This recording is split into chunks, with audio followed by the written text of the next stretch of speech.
Hi, this is Meg Bartelt from Flow Financial Planning, and welcome to the October newsletter. So last week, I spent the whole week in Orlando, Florida for the Grace Hopper Celebration of Women in Computing Conference. And may I just say, wow, 18,000 women, skewing kind of young, who are passionate about technology and passionate about their careers in tech. I'm not even in the tech industry anymore, and even I want to become like the CIO of some high-powered corporation right now. So I was a little bit of the odd woman out at the conference because I'm not in tech anymore. But if you know me, you know I love me a good conference because I love striking up conversations with complete strangers. And that's how I ended up talking with a lot of women about personal finance at a tech conference. So the reactions I got from women when we're talking about personal finance fell into two camps, basically. The first one was sort of reasonable and expected, and that was the camp where women said things like, oh, you're a financial planner. Yeah, I should probably talk with you. And that's cool. That's music to my ears. The second camp, which thankfully was a smaller camp, but a hell of a lot more worrying, were the women who said things like, oh, finances. Yeah, I'm not so good at finances. Now, these are women who are college educated, possibly they have a graduate degree, and they're killing it in the tech industry. Clearly, brain power is not a problem, but it was just another example of something that's been long observed in the finance industry, that women are less confident, they're much less confident than men when it comes to finance and investing. So this embarrassment, this lack of confidence, if you have it, I can see it going one of two bad places. The first bad place is simply that you will ignore your finances. You'll let them languish. You won't take advantage of opportunities that you get from working in the tech industry, opportunities like stock options, for example. Or you won't save enough. Or you'll save enough, but you won't invest it. You'll leave it as cash, which is fine for the next few years, but it's definitely not fine if we're talking about life 10 or especially 30 years down the road. The worst place I can see this going is that you will let someone else control your finances for you.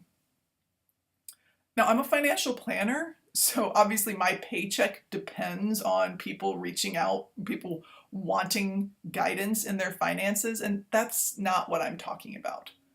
I am cool with people seeking help and advice and guidance when it comes to their finances. But what is not cool is to abdicate responsibility for your finances and the understanding of your finances to anyone, be it your partner, your spouse, or a financial professional.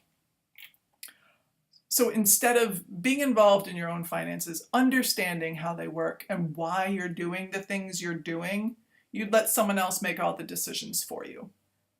And think about it. How can that possibly work well when the person who knows the most about what you need is you and you're not part of the conversation? The best you're going to get in a situation like that is someone else guessing correctly what the right thing is for you. But at worst, you're going to have people stealing from you, leaving you powerless and without choice. So yeah, please seek out advice if you want it. I think that's a great idea. But do not let someone else make decisions on your behalf without you understanding why those decisions are made. And look, it is a lot easier to learn about this stuff than you might think. When I changed careers from tech to financial planning, almost the first thing I did was I read the book Personal Finance for Dummies. And that is about as low down on the intimidation scale as you can get. So if you feel like you need to learn more about this whole thing, go ahead and read that book. And the FAQ on my website lists a bunch of other books that are casual, written for normal folk, won't try to bamboozle you with fancy language. So if you get a taste of personal finance and you think that you'd like a partner, you would like some guidance figuring out what the best decisions are to make for you and your life and your values and what you envision your future to be, please reach out to me. I'd be delighted. You can schedule a free consultation on my website. But understand that an effective and safe relationship when it comes to money is going to be a collaboration. It's not going to be a master and student sort of thing.